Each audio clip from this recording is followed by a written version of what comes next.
हम money laundering act की बात करते हैं, ये एक्ट इसलिए प्रोवाइड किया गया ताकि मनी लॉन्ड्रिंग के ऑफेंस को प्रिवेंट किया जाए, और जो कोशिशें की जाती हैं टेररिज्म की फाइनेंसिंग में, या जो भी प्रॉपर्टी आप मनी लॉन्ड्रिंग या फाइनेंसिंग ऑफ टेररिज्म से आप उसको ऑब्टेन कर रहे हैं, उसको इसमें कैसे सीज करना है या फेडरल गवर्नमेंट ने अपनी कस्टडी में कैसे लेना है, इस हवाले से ये लॉ बनाया गया। ठीक है, इसमें सबसे पहले जो इम्पोर्टेंट सेक्शन है वो सेक्शन 3 है, जिसमें ये बताया गया है कि कौन से ऑफेंसेस हैं जो मनी लॉन्ड्रिंग में इन्वॉल्व हैं।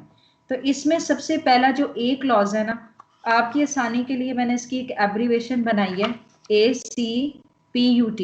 ठीक है, ACPUT का मतलब ये है कि ए से मतलब एक्वायर का आप कर रहे हैं, ठीक है, या आप कन्वर्ट कर रहे हैं, या आप उसको पोजेस कर रहे हैं, या प्रॉपर्टी को ट्रांसफर कर रहे हैं। तो जब कोई ऐसी प्रॉपर्टी, पहला क्लॉज में क्लियर कर रही हूँ कि जब कोई ऐसी प्रॉपर्टी आप क्राइम की कमीशन से हासिल कर रहे हैं, ठीक है, आप उसको कन्वर्ट कर रहे हैं, आप उसको पोजेस कर रहे हैं, इस्तेमाल कर रहे हैं, या ट्रांसफर कर रहे हैं, ठीक है, तो वो मनी लॉन्ड्रिंग के ऑफेंस में इन्वॉल्व होता है। ठीक है, बी क्लॉज में ये बताया गया है कि क्राइम की कमीशन के नतीजे में अगर आपने प्रॉपर्टी कैसे एक्वायर किया है, या आप उसको कैसे इस्तेमाल कर रहे हैं, या आपकी प्रॉपर्टी कहाँ पर लोकेटेड है, उसकी एक्चुअल नेचर क्या है, इस चीज को कंसील करते हैं या छुपा के रखते हैं, तो ये भी मनी लॉन्ड्रिंग के ऑफेंस में इन्वॉल्व है। ठीक है, सी क्लॉज में ये बताया गया कि अगर आप उस क्राइम की कमीशन के नतीजे में वो प्रॉपर्टी किसी के बिहाफ पे होल्ड कर रहे हैं या पोजेस कर रहे हैं, तो ये भी मनी लॉन्ड्रिंग में इन्वॉल्व है। अब ये जो ऊपर हमने एक्विजिशन की बात की है, पोजेशन की बात की, या कंसीलमेंट की बात की, या किसी के बिहाफ पे जो आप प्रॉपर्टी होल्ड कर रहे हैं क्राइम की प्रोसीड्स में हासिल होने के नतीजे में, उसमें अगर आपकी पार्टिसिपेशन इन्वॉल्व है, एसोसिएशन है, कंस्पायर कर रहे हैं, या अबेटमेंट, या आपने फैसिलिटेट किया है, तो वो भी मनी लॉन्ड्रिंग के ऑफेंस में इन्वॉल्व है। हाँ जी, क्लियर है आपको? मोमिना, आपको समझ आ रही है? हेलो, आवाज आ रही है आपको? आप मुझे बस एक दफा बता दें कि आपको कोई प्रॉब्लम तो नहीं आ रही।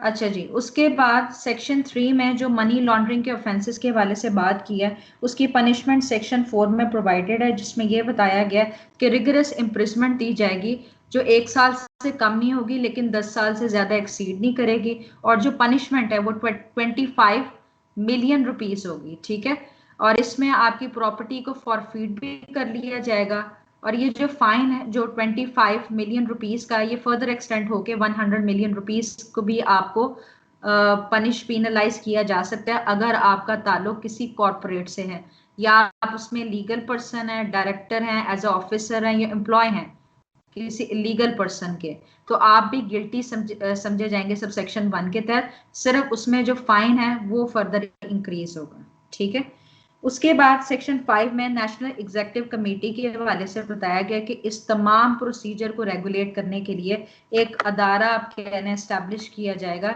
जो कि नेशनल एग्जीक्यूटिव कमेटी कहलाया जाएगा, और स्केड्यूल 2 जो इस एक्ट के साथ प्रोवाइडेड है उसमें इसके मेंबरान इसमें वो बताए गए कि कितने मेंबर्स इसमें इंक्लूडेड होंगे।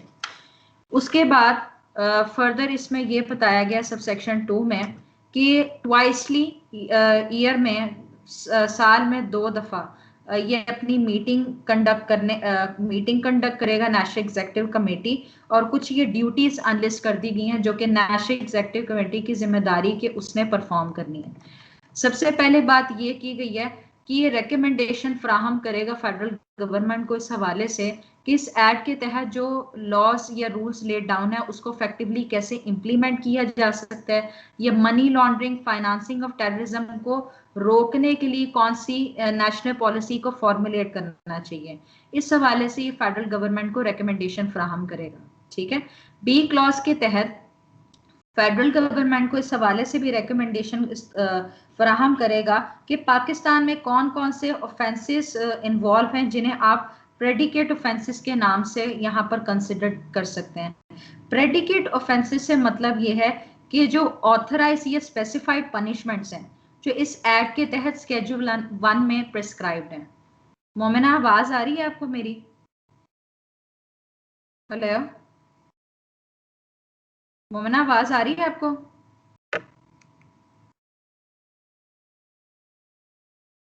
आपको मेरी आवाज आ रही है?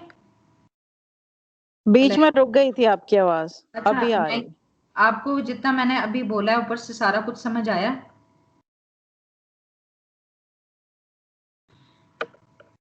अच्छा, सेक्शन नेशनल, 5 तक आ गए, हाँ।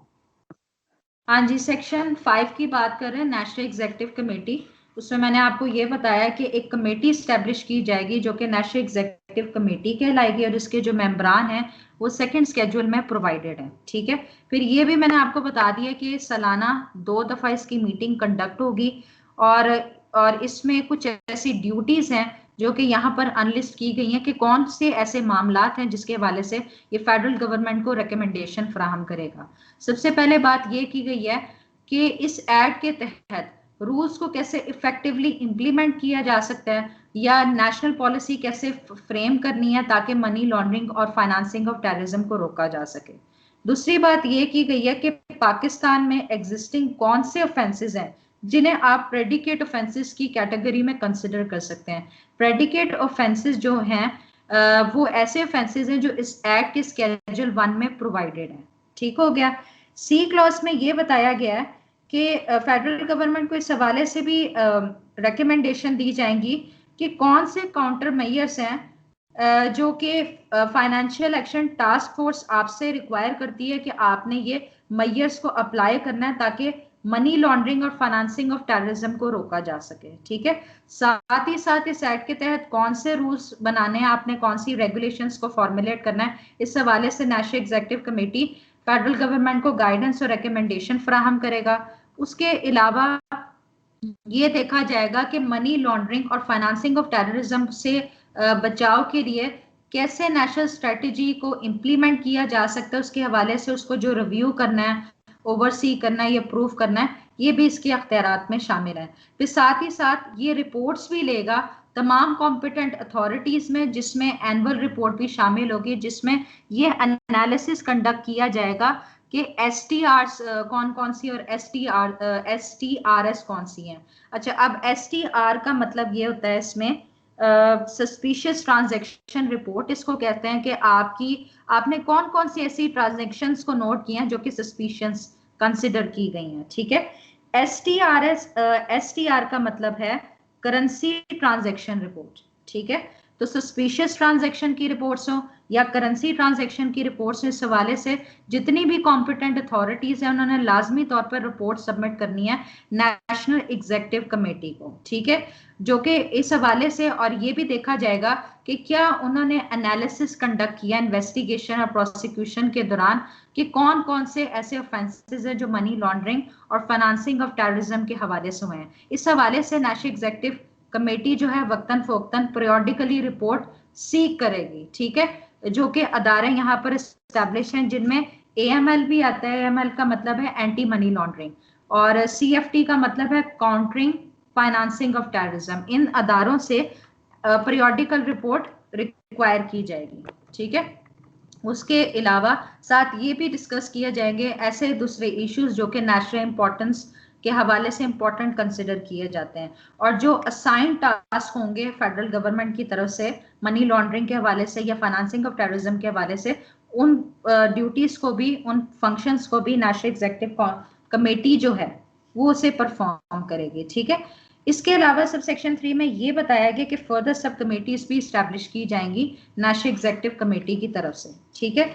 उसके अलावा सब सेक्शन 4 में ये बताया गया कि जो अथॉरिटीज हैं या जो फर्दर सब कमेटीज स्टैब्लिश की गई हैं और आगे मजीद एक जनरल कमेटी भी स्टैब्लिश की जाएगी, उनको कौन से पावर्स असाइन करने, डेलीगेट्स करने, ये भी नेशनल एग्जीक्यूटिव कमेटी अपनी डिस्क्रिशन इस्तेमाल कर सकती है। अच्छा, जैसे कि पहले बता दिया है, ऑफिशियल गैजेट के जरिए एक नोटिफिकेशन जारी किया जाएगा जिसमें एक कमेटी को तश्कील दिया जाएगा जो कि जनरल कमेटी कहलाएगी, जो कि इस एक्ट के स्केड्यूल 3 के तहत तमाम मेंबरान्स पे मुश्तमिल होगी, जो कि एंड पे प्रोवाइडेड है, ठीक हो गया। अब जितने भी मामलात हैं उस हवाले से general committee national executive committee को असिस्ट करेगी, ठीक है। फिर साथ ही साथ जनरल जो कमेटी है वो किसी भी बंदे को इनवाइट कर सकती है कि वो मीटिंग में पार्टिसिपेट करे, ठीक है। इसके अलावा असिस्टेंस प्रोवाइड करने के हवाले से सबसेक्शन 8 में जनरल कमेटीज की कुछ ड्यूटीज हैं, कुछ फंक्शंस हैं जो यहाँ पर परफॉर्मेंस के हवाले से बताई गई हैं। सबसे पहले ये बताया गया है कि किस तरह से नेशनल स्ट्रेटजी को डेवलप करना है ताकि मनी लॉन्ड्रिंग के खिलाफ और टेररिज्म की फाइनेंसिंग के खिलाफ फाइट किया जा सके। तो इस हवाले से नेशनल स्ट्रेटजी को फॉर्मुलेट किया जाएगा। ठीक हो गया। दूसरी बात यह है कि डायरेक्शंस इशू किए जाएंगे तमाम इन्वेस्टिगेटिंग प्रोसिक्यूटिंग एजेंसीज को, और जो एंटी मनी लॉन्ड्रिंग अथॉरिटी काम कर रही है या काउंटरिंग फाइनेंसिंग टेररिज्म काम कर रही है, इन तमाम अदारों को जो जरूरी डायरेक्शंस हैं वो इनको प्रोवाइड की जाएंगी ताकि इस एक्ट को कैसे इम्प्लीमेंट किया जा सकता है, उसकी एडमिनिस्ट्रेशन को कैसे देखना है, फिर कैसे उनके परफॉर्मेंस को रिव्यू किया जाएगा और कौन सी मेजर्स लेनी है, इस हवाले से नेसेसरी डायरेक्शंस प्रोवाइड की जाएंगी जो कि जनरल कमेटी की जिम्मेदारी है।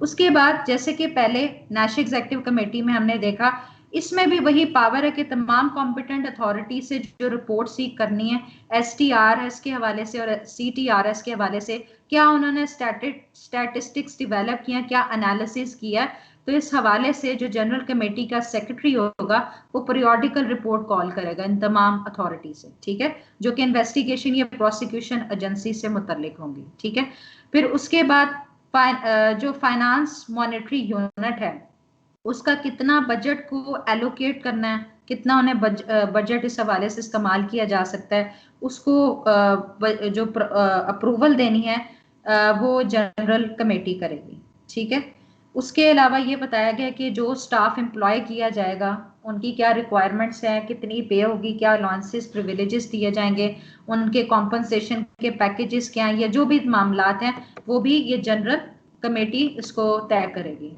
उसके अलावा जो ज़रूरी असिस्टेंस प्रोवाइड करनी है नेशनल एग्जीक्यूटिव कमेटी को, वो इसका फंक्शन है। और कोई अगर नेशनल इंपॉर्टेंस का कोई इंपॉर्टेंट मैटर है जो कि मनी लॉन्ड्रिंग टेररिज्म फाइनेंसिंग से रिलेटेड है उसको डिस्कस किया जाएगा। ठीक है, और जो ड्यूटीज असाइन होगी वो भी इसको परफॉर्म करेगा। इसके अलावा जनरल कमेटी के पास भी ऑथराइजेशन है कि वो फर्दर सब कमेटीज को इस्टेब्लिश कर सकता है। ठीक हो गया। ये तो हमने अभी बेसिक अभी तक जो हमने ये पढ़ा है कि मनी लॉन्ड्रिंग के ऑफेंसेस में क्या क्या कुछ आता है सेक्शन 3 के तहत। सेक्शन 4 में हमने उसकी पनिशमेंट देख ली। ठीक है, सेक्शन 5 में हमने नेशनल एग्जीक्यूटिव कमेटी देख ली, फिर हमने देख लिया कि फर्दर सब कमेटीज बनाई जाती हैं, नेशनल एग्जीक्यूटिव कमेटी के क्या अख्तियारात हैं, क्या उसकी ड्यूटीज हैं, फिर जनरल कमेटीज के हवाले से भी बात कर ली। अब जो इस दफा 2020 में आपका क्वेश्चन आया है वो आया है फाइनेंशियल मॉनेटरी यूनिट के हवाले से। मैं सबसे पहले आपको क्वेश्चन रिपीट कर देती हूँ कि क्या है इसमें। यह है कि what are the powers of financial monitoring unit, also describe procedure and manner of furnishing information by reporting entities. दो सेक्शंस को यहाँ पर मर्ज कर दिया गया। ठीक है, तो सबसे पहले हम फाइनेंशियल मॉनिटरी यूनिट की बात करते हैं सेक्शन 6 के तहत। इसमें यह कहा गया है कि फेडरल गवर्नमेंट एक फाइनेंशियल मॉनेटरी यूनिट को एस्टैब्लिश करेगी जो कि जो इसका होगा पाकिस्तान के किसी भी जगह पर। ठीक है, साथ ही रिस्पांसिबिलिटीज में जो डेली रूटीन्स हैं वो भी इंडिपेंडेंटली कहा गया है कि स्टेट बैंक को पाकिस्तान के साथ कंसल्टेशन करके फेडरल गवर्नमेंट एक डायरेक्टर जनरल को अपॉइंट करेगी जो कि फाइनेंशियल सेक्टर का स्पेशलिस्ट कहलाएगा, के सुपरवाइज करेगा के हवाले से वो उसको इस्तेमाल करेगा। ठीक हो गया। उसके बाद सब सेक्शन 4 में फाइनेंशियल मॉनेटरी यूनिट के अख्तियारात की बात यहाँ पर की गई है। सबसे पहले बात ये की गई है कि जो भी रिपोर्टिंग एंटिटी और CTR की जो वो उनसे इस हवाले से किसी भी अदालत के प्रॉम्प्ट